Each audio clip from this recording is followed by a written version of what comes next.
few days ago, Todd, the very nice man over at Survival Sherpa, who is also the creator, instigator of Doing This Stuff Network,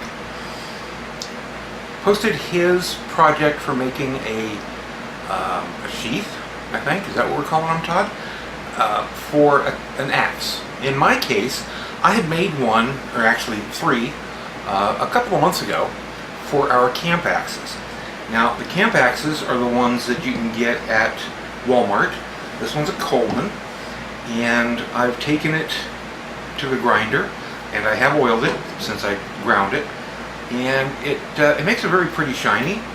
It's also got a really good edge on it now, and I can keep that edge on it with my wet stones or water stones, and that's a process I'll probably get into at another time. But my sheaths, like I said, they're already made. They're not nearly as fancy as Todd's. He sewed his, there was some glue involved, and probably many hours of work, for which I applaud him. His is very pretty and very nice. Mine is designed to emulate the plastic case that this was hanging in the store. And it's real simple. There's a flap with a snap, there's a hole in the bottom, the shaft of the axe goes through it. So it works, and yeah, you can see I don't follow the lines. I've never been a follow the lines kind of guy. But the axe slides in. I say slides, it's kind of heavy, it doesn't slide. And the homemade snap kind of doodad works just fine.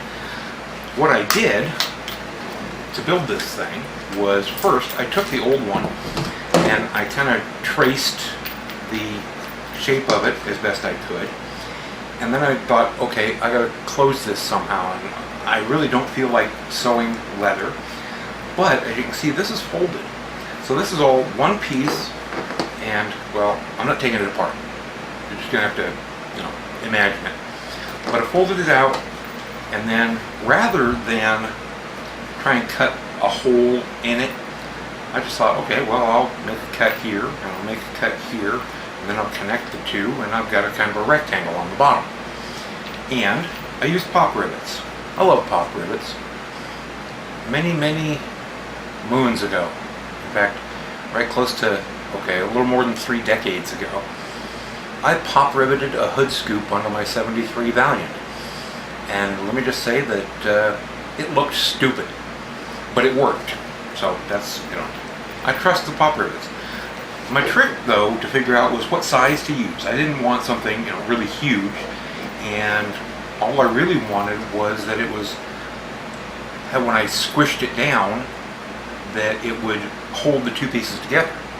Well, it turns out that the rivets that I'm using wouldn't close down that far. So, I don't know that you can see them, but I'll try and pull it apart. Let's see. Yeah, it's in there. I mean, you can sort of see it. Again, I don't know how close this will focus, but there's what amounts to a washer inside there.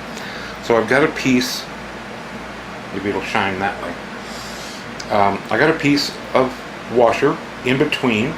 There's also one here on the outside, and I put that there so that it gives the surface the surface of the rivet something to bite onto, rather than trying to just punch its way back through the leather.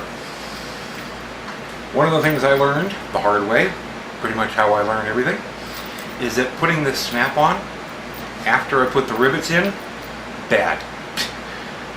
Okay, obviously not impossible, but not the greatest thing. So next time I make one, maybe when I get some thicker leather, I'll do this before I fold it and snap and rivet it, and then I'll put the outside piece on once this is complete, so I know where it folds over and where to put that little button. So there you go. It's a simple little sort of project. Ow. Yeah, I found the edge of the axe. And there, yeah, snap mark. There we go. Camp axe sheath. Probably took me about an hour.